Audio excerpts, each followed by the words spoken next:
Where is the urgency to get to the bottom of what happened on the Trump assassination attempt? The biased press has swept it under the rug. Congress went on vacation. The House went on vacation right after the assassination attempt. There doesn't seem to be any urgency to get to the bottom of what happened. Tell me. Well, this is, unfortunately kind of the way the swamp works, right? They kind of let the machinery dictate the result rather than letting the result of what you're trying to accomplish dictate the machinery, if that makes sense, right? They just get in their way of doing things. Like, well, it's August, Chip. We have to campaign. I'm like, well, by the way, some of you can be out campaigning, but there are a block of people that can be very focused on a daily basis of holding hearings and putting out reports to the American people. This is why I joined with my good friends and, frankly, much more expert on the matter, Corey Mills, a former sniper, Eli Crane, a former sniper of the Navy SEALs, and then my two lawyer buddies, Andy Biggs and Matt Gage from the Judiciary Committee. And we held a forum 2 days ago in Washington in which we had Dan Bongino, Eric Prince, and then a man named Ben Schaefer, who was one of the counter snipers present in Butler that day. And we had our own hearing, and we had a long 2-hour podcast with Bongino. And I think it was pretty effective given that we don't have subpoena power, right? We are a separate entity. We did it simply to keep the message alive. With all due respect to the current task force propped up, they said they're not doing their report until December. They're frankly kind of letting the feds dictate the schedule. I wouldn't do that. I would force them all. I would have hearings. I would have reports. I'd get them out as soon as possible. And I would force the administration to answer the question. The American people deserve to know. And look, I think we had some interesting things that we were kind of gleaning from that, the biggest of which was laying out the utter incompetence that was so bad it begs the question as to whether it was in fact willful blindness or worse. Yes. Because you can't believe that anybody would have done what they did just on incompetence alone. Well, no, you're absolutely correct. A lot of now members of Congress, they've come on the Chris Salcedo show on Newsmax and said openly that this, it's so incompetent, it borders intent, that there must have been some sort of intent to put the president in harm's way. So, Congressman, this dragging of feet is nothing new for your current Republican leadership. As you know, it took the Democrats 3 weeks to falsely impeach President Trump when he was in office. And it took the Republicans 4 years to gather evidence to finally determine that Joe Biden had committed impeachable offenses. But now the excuse, and this is what I feared all along, the excuse is being given, hey, we're up against an election, so we'll let the American people decide, so we Republicans don't have to hold Democrats accountable for what they have done or hold them to the same standard. Am I right as a conservative to be very suspect of the commitment of the Republican Party to put us and this country first ahead of the devotion and love for socialists in the Democrat Party? So let me give you two answers at the risk. I don't want to frustrate you or the audience. Let me give you two answers. One is slightly defensive of my colleagues to a degree, which is you've got certain Republicans who hold certain standards as to what they believe ought to merit impeachment in terms of high crimes and misdemeanors and so forth. Now, I somewhat famously, or at least publicly, disagreed with my colleagues on that. For example, Mayorkas. It took us a long time to get to the place, and we still had some dissenting Republicans, to get our conference to understand that, in fact, it is a high crime and misdemeanor to endanger the American people, to lie about your own folks, and that is, in fact, a breach of the public trust and worthy of impeachment. That took a long time to convince Republicans. You have rooted in the DNA of Republicans a kind of long defined view of what that means. And they're not caught up to the you started this interview with the existential threat, the existential fight. Mm-hmm. The other side wants to kill our way of life, okay? I want to be blunt. The modern progressive Democratic Party is radical, and they want to, like you were seeing in Europe, with the destruction of Western civilization, with wide open borders, dumping criminals on our streets, undermining our security, and all of these things, including massive collusion with media to dispense with the truth. You see Zuckerberg with his recent report. And all of your audience knows this, and you know this, so you're asking why. Why won't we do more about it? Well, more Republicans are. Like I said, we had to jam through doing this hearing on Monday so that we could elevate the narrative and get it back out there and remind people. The President of the United States, our friend, the former president, the current Republican nominee, was literally shot, and a firefighter lost his life in front of his family. And we cannot let that get swept aside. We've got to keep raising the temperature on it, and we're going to keep trying to do that. I'm right there with you, Congressman. And again, we've seen is Democrats who are committed. Everything you said about the Democrat Party is true. Their collusion, their commitment to destroying the Constitution, their commitment to getting rid of our rights.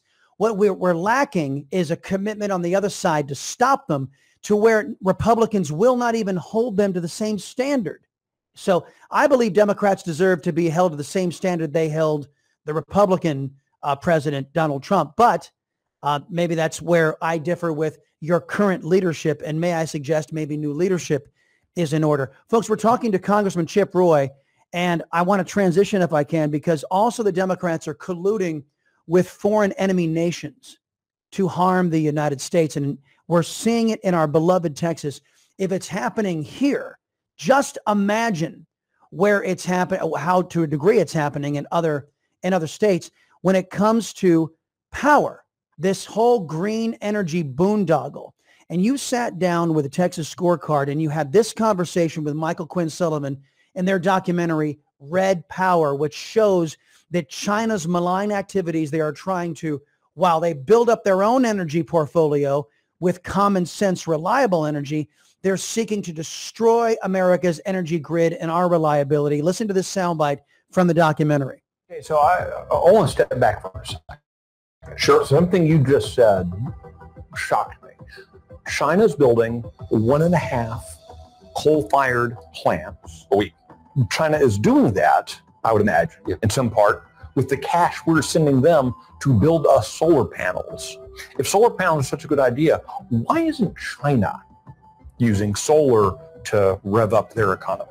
They're no dummy. They got to build their economy up and grow their economy, so they are producing reliable power. And so they're using coal predominantly heavily to do it. They're doing some gas, but it's really heavily coal. And they've got some nuclear power they're building as well. But it's reliable power that's trying to generate that production. You're right, reliable power. And we have been saddled, in particular in Texas, with unreliable power that has killed hundreds of our people already and will kill more in the future. Congressman, what's being done to stop China's infiltration and handicapping us literally from within with Democrat cooperation? Well, this is one of the most important issues of our day, and it is not being talked about nearly enough by any of the candidates running and Republicans generally. The 2-year anniversary was last week of the Democrats' so-called Inflation Reduction Act. Before I came on, you had somebody who was talking through the issue. I didn't catch who it was, talking about the extent to which we are subsidizing China in the Inflation Reduction Act, but also all these other terrible policies, right, that deal with Medicare and a whole lot of other issues. It was a horrible bill. In it were probably $1 trillion, okay, $1 trillion in subsidies to corporations, 90% of which are going to billion-dollar corporations, heavily to China. And meanwhile, we're throttling our ability to produce reliable energy. You said it in Texas. And Texas is reacting somewhat, right, trying to force the issue. I don't love the model, right, trying to have the Texas government basically subsidizing the development and creation of reliable energy. I think we need to fight back against Washington and then get the pricing structure right, because right now those subsidies are making it where wind and solar seem, quote, cheap, and it is undermining the production of natural gas and, nuclear or any additional coal. So our grid is left weaker. Meanwhile, they're trying to destroy the internal combustion engine. They've introduced a rule, the so-called tailpipe rule, and most of your listeners may not know this. By 2032, under this rule, 2/3 of the American manufacturing fleet of automobiles will have to be EV. The car makers will have to change their assembly line as early as next year or the following in order to meet the demand, the requirements in 2032. So I want you to think about that. You're a plumber. You're a teacher. You're going to work, whatever. you need a vehicle. You're going to be forced to have an EV. All of the internal combustion engine vehicles, the used price market will skyrocket. The parts will get more scarce. The production lines will be EV. We're going to be subsidizing batteries. We're going to be subsidizing all of the China production power. Meanwhile, you're not going to be able to drive to Midland, Texas from Austin or Dallas without pit stopping. You're going to undermine productivity, increase costs, make it to where you have more damage and cost to repair the automobile. So all of that is happening. And Republicans, by the way, they are now starting to say, you had 19 Republicans who signed a letter saying, yeah, we shouldn't repeal the Inflation Reduction Act in full. That's what we're dealing with. Okay, Chris? We're dealing with a block of Republicans who don't believe in freedom. So it's absolute stupidity, folks. And where this all goes to, as China is building traditional power, they ascend in productivity, and China ascends. The world superpower will be communist as America falls from within because of stupid Republicans and traitorous, in my opinion, traitorous Democrats on this issue. The last thing I wanted to talk with you, Congressman, about is Inquisitor Jack Smith, another indictment. Nicole Shanahan, who is RFK Jr.'s former VP running mate, says, quote, I'm going to read this verbatim. I'll admit I used to kind of roll my eyes when people claimed that President Trump was being prosecuted or persecuted. I was looking at it through a distorted filter of the media. Well, I just completed my first cross-examination in our second New York ballot access case where the DNC-aligned PAC attorneys questioned me like a criminal. Okay, now I get it, she says. So this persecution of President Trump using our taxpayer dollars with Inquisitor Jack Smith, this is insanity, sir, even after he's been beaten back repeatedly by the courts. Well, you're exactly right. And, rewind the clock a year ago when we were heading into the funding fights in the fall, there's a number of us who were basically begging the then speaker, where you're currently, talking to the current speaker. We have to pick a fight using the power of the purse. Now, the trick is what fight? So this issue, right? Do we want to go try to defund Jack Smith? Well, the problems with the fund being fungible, I don't know if we have enough time to stop whatever Jack Smith is kicking off and doing, but I think we ought to try, or let's at least pick a fight on the SAVE Act, because we believe citizens should vote, and try to force the issue on that in the funding fight in September, or any other fight, but we've got to take it to the American people, right? There are demonstrable issues. The persecution of President Trump, fine. Then let's go after the Department of Justice. The fact they want non-citizens to vote very clearly, and they're actively working to do it, fine. Then let's go pick a fight on the SAVE Act and demand that we require only citizens vote. That's my bill. But we Republicans need to pick a fight in September and mean it. We can't pick every fight. We're not going to win all the fights in one message in the fall.